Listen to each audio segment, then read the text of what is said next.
election since before I was born. I forgot to do that. You were fine on Periscope. Literally. Would have had any viewers yet. There you go. Okay, here we go. Are we on all the blog and everything? Yeah. Okay, let's fire up there. We're just getting him on the Skype now. So everybody, hope you're having a late night. Hope you're staying up late. If you're watching this from abroad, then you may be wondering what the heck's going on. History guy? Why the history guy? Because usually I do history. Here we go. Hello there. Hello, Dad. How you doing?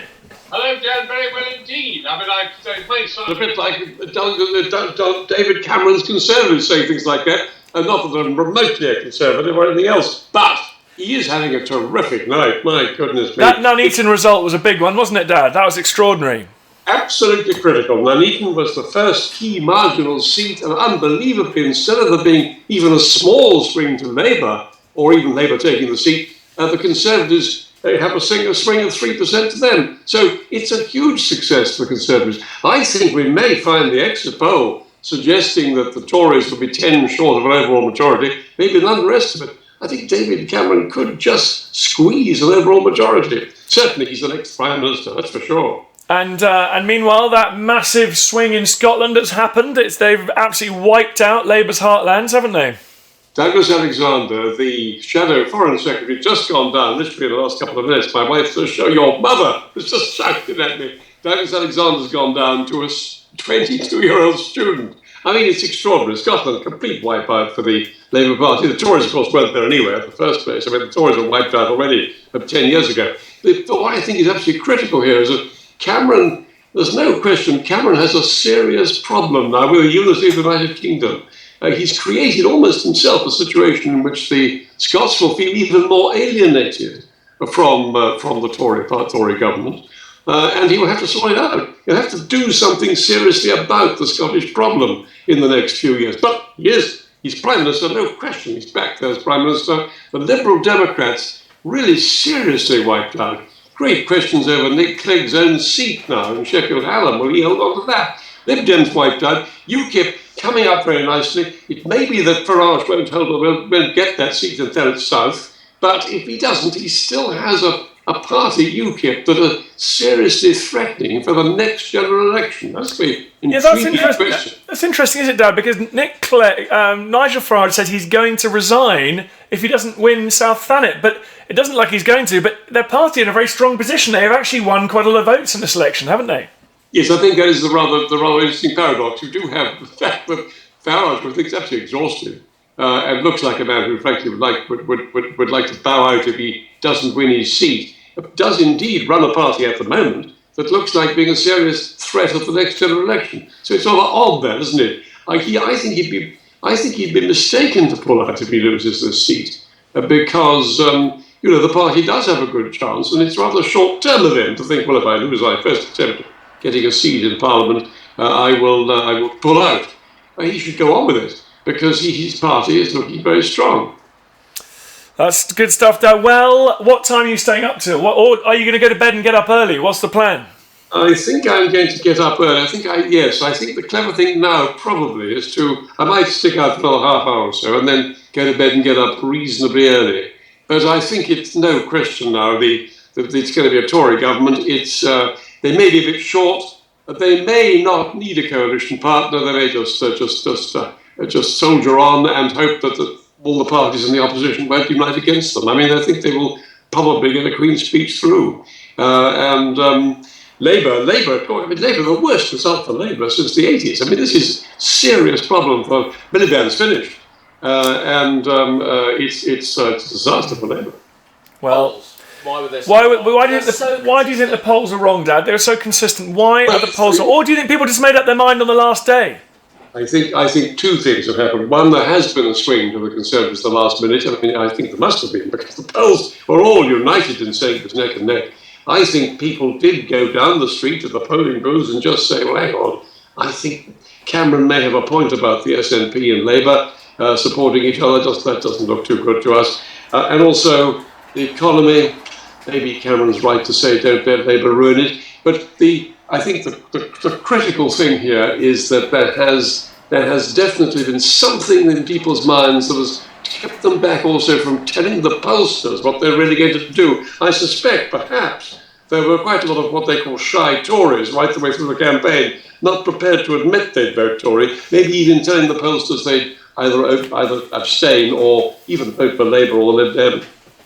Well, Dad, we got a few comments about your swingometer, but of course, swingometer not much use tonight because there hasn't been a huge amount of swing, has there? On the contrary, here it is, and there has, unbelievably, in the marginals, take Nuneaton for example, it is still quite early in this election results programme, in your great election results programme, but I would have thought there is a gentle swing in the key seats to the Conservatives, and that, of course, means that Labour are going to do rather worse than the exit poll suggests. 239 the Labour poll, the exit poll suggested. I think they could be as low as 200, with perhaps David Cameron up at 330 or 335. But we'll see. I mean, it's still quite early on in the results, and all sorts of funny things are happening. Thanks very much, Dado. Have a good sleep. See you soon. Say hello to Mum for me. Yes, sure thing. Bye. Can we just get another shot of that, of the swingometer? Sorry, say that again. Okay. Show us the swingometer. Yeah, show us the swingometer again, Dad. We'll get a close-up of the swingometer. People want to see a swingometer. I was presented with this by the BBC election team after I left BBC in 2000. Well, left the BBC election team in 2007. Yeah, that's good, Dad.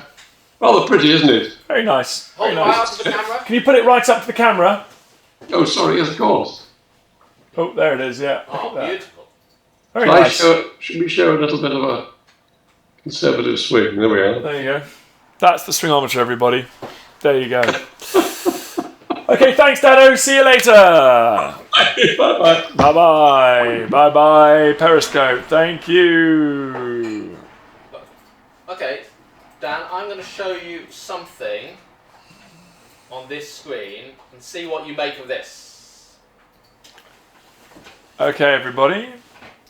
Okay, now, so we got, although it looks to everybody like the Conservative Party are doing very well. Interestingly, this is the UK Parliamentary live projection, and it's done by a team at the London School of Economics and other academics. They are considerably less bullish. They are a lot less bullish than perhaps some of the other commentators. They're saying the Conservatives might only end up with 298 seats. And they say the Labour will end up in 250 seats. SNP 253. That puts Labour and the SNP ahead of the Conservatives. So this night has got a long way to run. It is going to be very interesting indeed. So that is electionforecast.com. This is election forecast. So I've put those into our coalition maker. That's electionforecast.com. Let's have a look at what the coalition would be. If that were true... Here we go. If that were true, let's have a look at the coalition. Here we go. Let's have a look. If it was true, this is what the coalitions would look like. Tories are ahead, but will the combined totals of the SNP and Labour be more than the Conservatives? Let's check. So what do you want? Conservative and Conservative? No, well, actually, let's try Labour and the SNP. Labour and SNP. Oh no, that's not a majority. Why don't we add the Liberal Democrats? What's left of them? Oh, look at that. So, the London School of Economics is saying it's still possible we could have a left of centre, nationalist, Labour, Liberal Democrat coalition. That's interesting stuff. Particularly, that's impressive, right? We made those graphics. What about the Conservatives and Liberal Democrats? Let's see that, Nathan. Let's see what the Conservatives and Liberal Democrats do. Can we do that? Yeah, we can. Hold on. It's crashed the system. It's so unlikely, it's completely destroyed the system. It's back. It's back. Can we get... Oh, There we go. right, let's get the Conservatives and Liberal Democrats. Conservatives and the Lib Dems. Ooh, Look how close that would be. that's razor sharp. Interesting. Well, you might get some unionists on top of that as well. So listen, if the London School of Economics are right, if these academics are right, we are back in the zone of absolute anarchy. So the guys at Occupy will like that, but... I'm not sure many other people will. So that's very interesting. But at the moment, these guys are definitely at the lower end of some of the projections. Even if that happened, would Cameron stand down? No, I think if this happened, Cameron is the biggest party by quite a bit. So I think he probably would try and remain as Prime Minister if this happened. But I mean, if this happens, it's anybody's guess what's going on. Absolutely. But at the moment. These guys are a bit less a bit behind. They're a bit under what other people are at. The result in Nuneaton suggests that Conservatives are doing better, and the results in Scotland suggest that the SNP are hammering those Labour seats. Cool. What do you want to do now?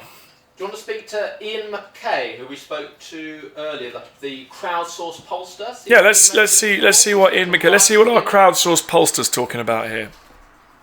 Is he still around? He's awake. He's awake. Well, that's a good start. That's frankly, as long as there's oxygen in his lungs.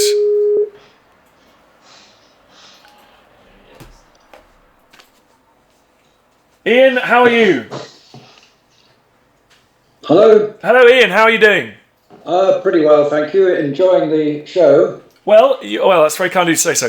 What is your prediction about the Liberal Democrats was right? Well, that's very impressive. Well, I think if anything, they seem to be doing worse, at least in terms of votes. We haven't had any of their major seats yet, but it's certainly that's looking good. The main thing so we do 3 different methodologies we used which came up with 3 different predictions. And the sort of headline one, the survey we've been running every week, is who's going to be Prime Minister, and that said David Cameron from day one and hasn't wavered. But the switching methodology, the one that lets us go to constituency level, was telling a very different story, that it's very much understating the Conservative performance. What seems to be happening is that in the seats that the Tories are maybe in danger in, the UKIP vote is not significant, and what we were expecting is basically applying. We only had an estimate for switching to apply sort of globally across the English constituencies, and we haven't been able to make allowance for local variation.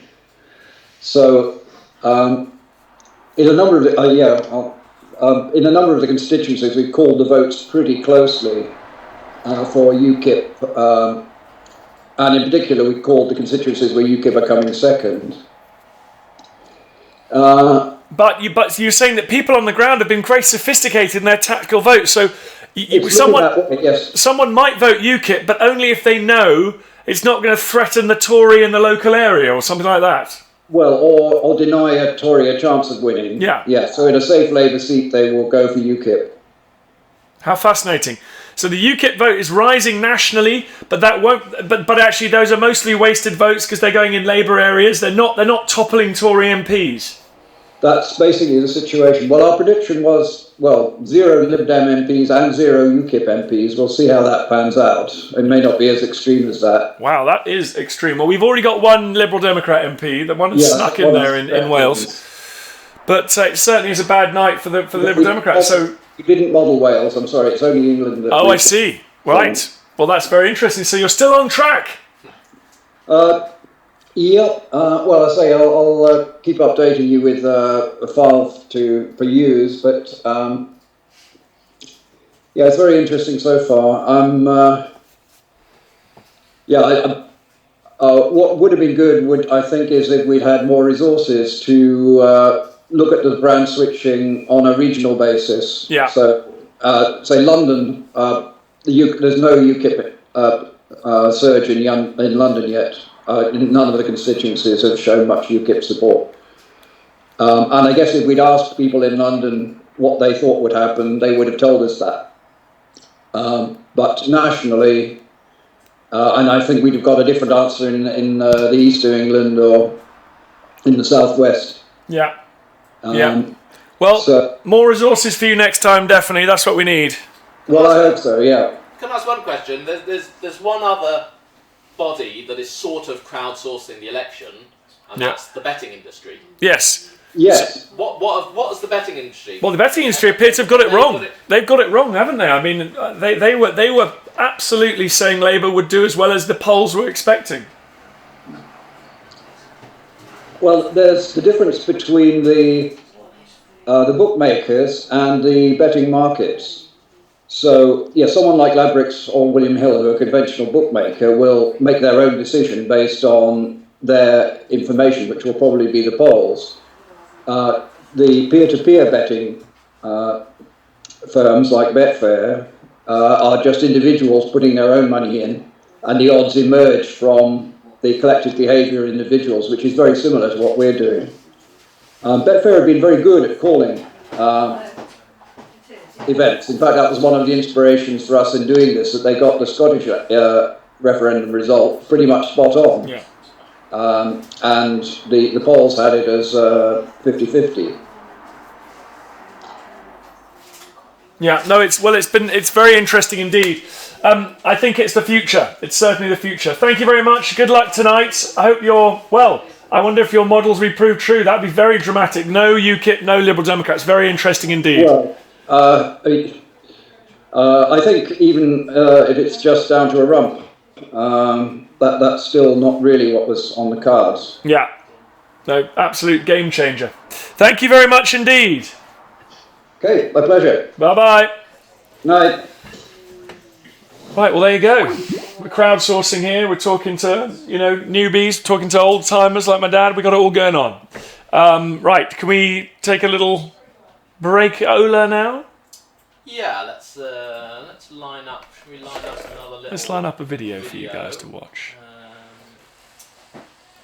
Yeah, we haven't got anyone else itching to speak to us at the moment, have we? No, Not really. really. Everyone's- They're saying she's doing the vote counting. Yeah, Karen was saying she should wait another hour, didn't she?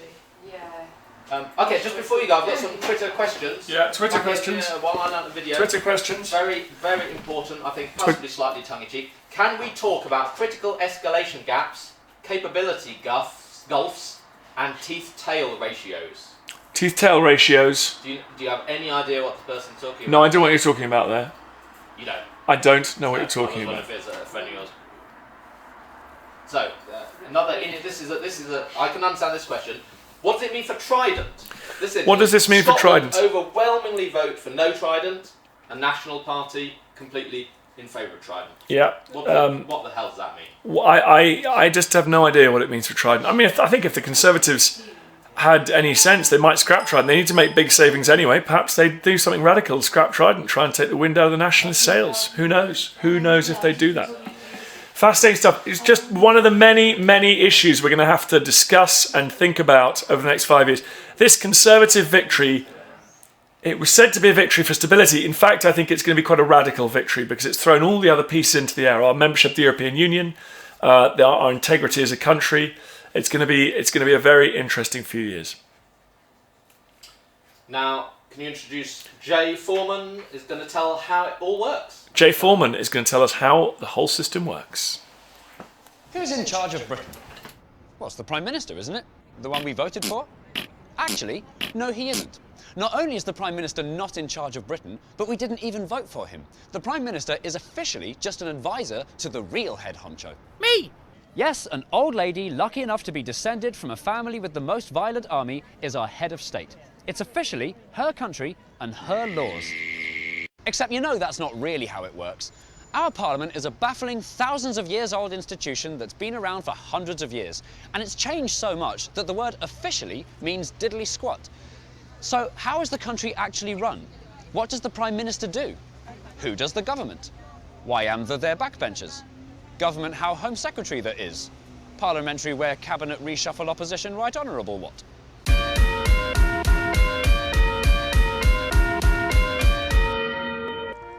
Britain is a democracy, which means we, the people, decide how the country is run. But instead of squeezing 64 million people into the House of Commons, we have 650 people representing all of us. How are they choosed? The country has been carefully divided into 650 constituencies, each one containing roughly 70,000 voters. Every 5 years there's a general election. We put an X next to the person we like best, then the person with the most votes becomes our constituency's Member of Parliament, or MP. Now, even though technically anyone can put themselves up for election, and they often do, they're almost always a member of a political party. But what is a political party? Broadly speaking, it's a group of people that all feel the same way about how the country should be run. They have a party headquarters and a logo and a favourite colour. If you're a member of one of these parties, you're much more likely to get voted for because people know what you stand for. And political parties have got money to help with posters and leaflets and things. There's nothing in the rulebook that says there needs to be such thing as political parties. They've just naturally come about. In theory, you could have a parliament made up entirely of independent partyless MPs. It's just never happened, and they probably wouldn't agree on anything. So that's how the House of Commons gets its 650 MPs. And now this is where she comes in. The Queen politely asks one of the MPs to be her Prime Minister. This is a tradition that dates back to the years of King George I, who needed an advisor to help run the country because he only spoke German. Officially, the Queen can pick whomever she likes, but so far she's always gone for the leader of the party with the most MPs. The Prime Minister then chooses a crack team of his best friends to form the government, a small group of people who do the actual day-to-day running of Britain, as in coming up with new laws and deciding where to spend our money and deciding how to get our money, etc, etc. The Prime Minister's job is to decide who does what, swap them around every so often, and give them a massive f***ing if they f*** up. But the government can't do whatever it likes. It has to be kept in check and challenged on every decision it makes. That's mainly the job of the party that came second in the general election. They're called the opposition. They pretend they've got government jobs and show you what they would have done if they'd won instead. Again, there's nothing in the rulebook about any opposition. In fact, the opposition wasn't mentioned in law at all until 1937, when they had to agree how much the leader of the opposition should be paid. So what about the rest of the MPs who don't get a job either in the government or the shadow cabinet? They've still got a very important job to do. They're called backbenchers because they sit on the back benches, which are at the back and are benches. It's their job to represent us, the ordinary folk, in Parliament. And they do this by voting on things. Every time someone comes up with a potential new law, known as a bill, our MPs argue about it for ages and ages and then decide aye or no in a vote. The ayes to the right! 400! They use the word aye instead of yes because they're pillocks. In theory, the MPs decide for themselves how to vote, but the slightly depressing news is they're normally told how to vote by the leader of their party. Party leaders employ people literally called whips whose job it is to go around making threats and promises so that MPs vote as they're told. It's the only way you can get more than half of the room to vote the same way. It may seem like an insult to democracy, but actually that's pretty hard to justify. Once a bill gets liked by the House of Commons, It gets handed on a piece of paper to the room next door, the House of Lords. But they're really weird and complicated and I can't be bothered to talk about them right now, so they're a story for another time. Bills get sent back and forth like an onion between the two houses until ultimately one person gets the final say on what becomes a law. Oh, go on then. Isn't that insane that we actually live in a monarchy? It's 2000 and something, not 13 something. Gradually over time, the Queen's role has become more and more ceremonial and she does more and more nothing. Her powers still exist and, in theory, the Queen could veto any law she doesn't like. But she knows full well that if she tries to exercise any of her theoretical power and defy the MPs that we the people voted for, there'll be an instant revolution and will set her palace on fire. It's easy to forget all of this. When there's an election on, the media make it feel like you're choosing a prime minister. But you're not. And you're not choosing a party either. You're choosing a person, your local MP, who just happens to be a member of a party, who just happens to have a party leader. So who's in charge of Britain? In an official sense, her. In a technical sense, him. In a practical sense, them. In an idealistic sense, us. But the real answer? Dunno.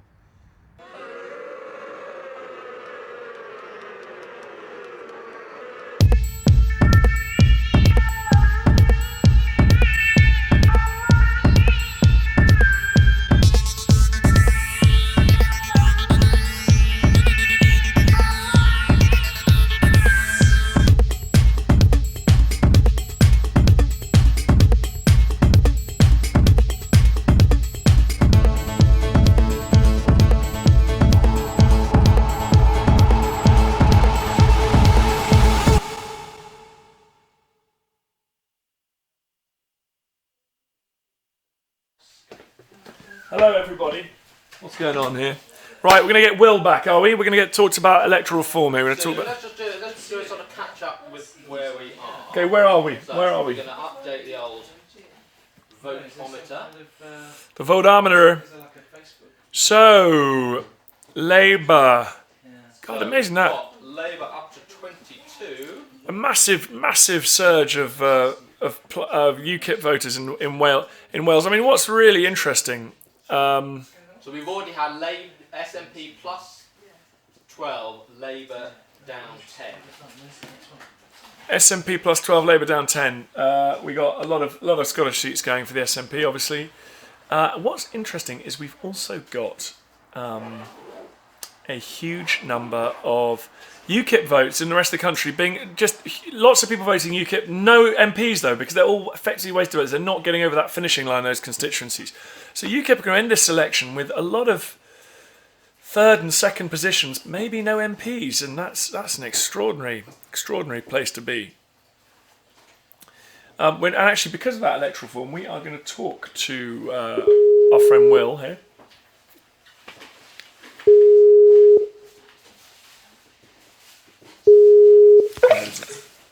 Hello, Dan. Will, how are you doing, buddy? Very good, very good. How are you? Very good indeed, very good indeed. So, oh yeah, come on, let's see the video. Come on, we need to see your face up here. Is it not on? No, it's not on.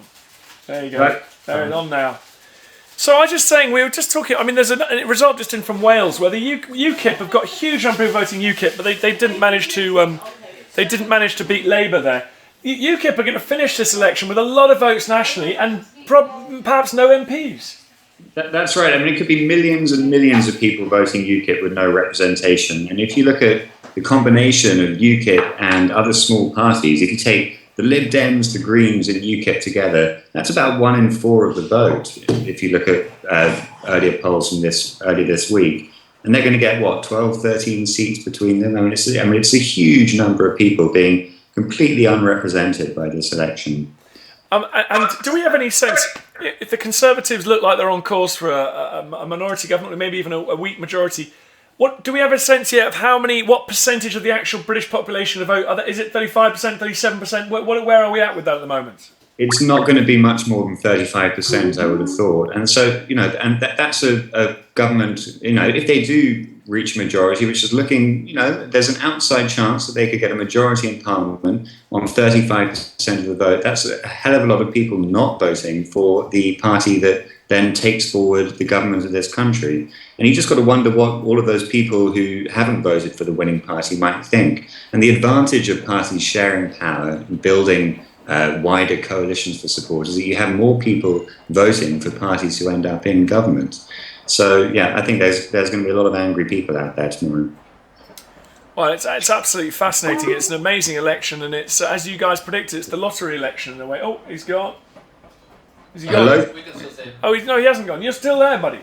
I'm still here. Good. What are some of the weirdest results we're seeing at the moment? Have we seen any constituencies where it's almost equally split 3 or 4 ways? We haven't seen any of those really tight marginals come in yet. They'll be coming in later because obviously with the really close ones, they like to get the vote correct, absolutely correct. I mean, there are rumours, for instance, that in Thurrock, where UKIP were hoping to win, it looks like they're not going to win. That's the rumour.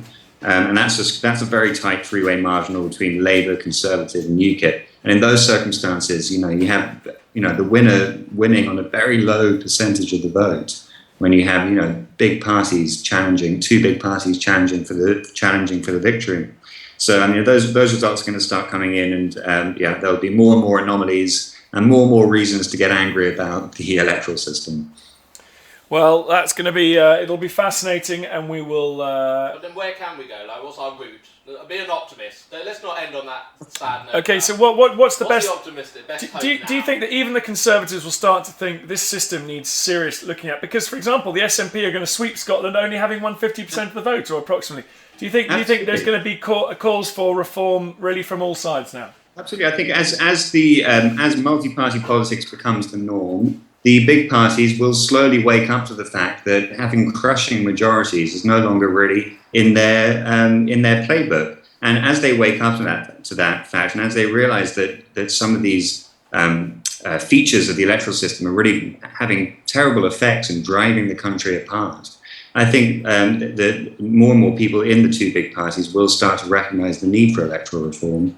And that's what's really needed, is to get the 2 big parties, which is what you need to get any big reform like this to happen. They're going to start coming on side. So that's what we'll be doing in the next weeks and months and years. Well, that's interesting stuff. Good luck with all that work, and good luck tonight. Thanks very much, Dan. Have a good evening. See you soon, Will. Bye. Bye. We've got one more. Right, let's go for one more. One more thing, which is someone who wanted to, has been treating desperately to speak on. Matthew Ward is very keen to speak Matthew about Ward. Trident. Okay. Here we go. Do you know Matthew Ward? Yes, I do. Let's bring him on. Yeah, I know Matthew. History needs you. Yeah. Here he is.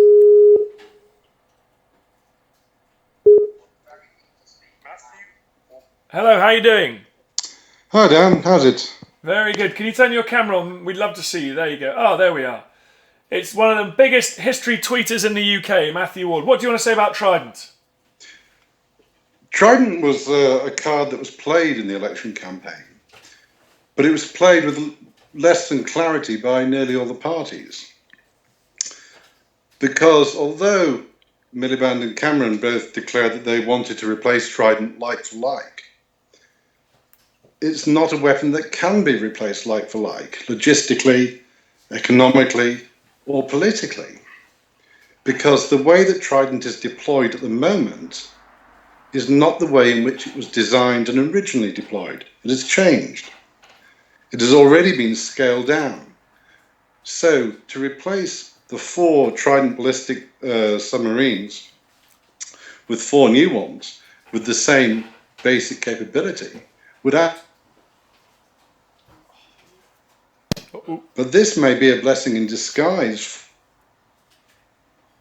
Maybe does he want to turn off the video? If you turn off the video, if we turn off the video, we're struggling with visuals on that one, Matthew. I think that's a good point, though. I think it might. If the Tories are clever, this could be a little blessing in disguise for the Conservatives. Let's get Matthew back.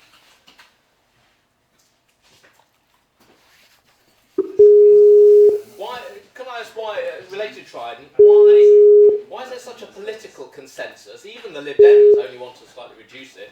So, Matthew, we're going to leave. If you leave the video off, I think we'll turn the video off, then we'll have more chance of keeping you on the line. Oh, okay, I'm on cable internet. Okay, well, no, let's leave it. But as you say, it could be a blessing in disguise, couldn't it? Yeah, I mean, obviously, whichever party you support, you have to agree there is still a black hole in the budget, especially in the defence budget. And we're in a situation now where conventional forces are being pared beyond the bone, and yet there still is this commitment to buy a seat at the top table with Trident.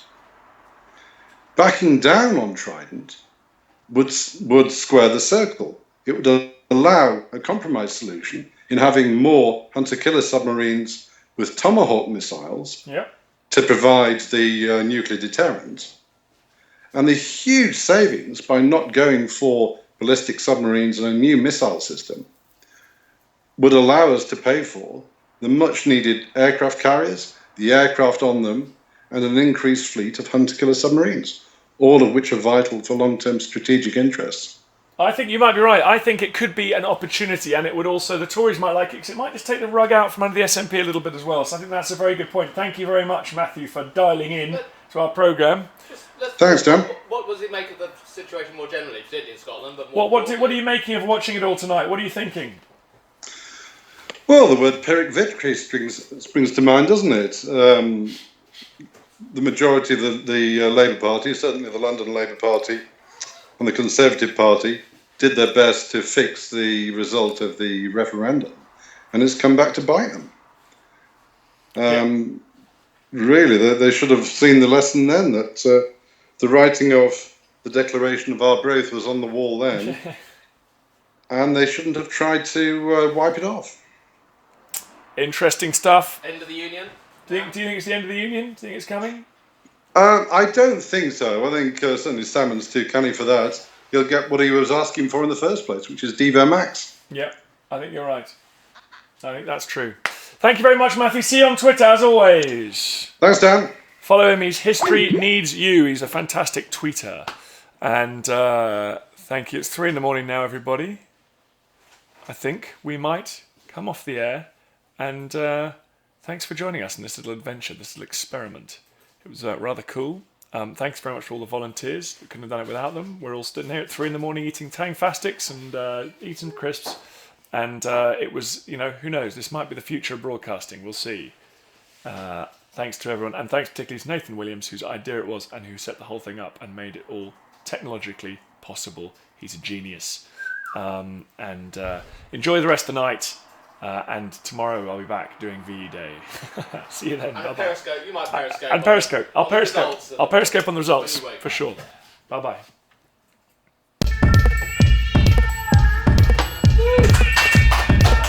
Well done, everybody.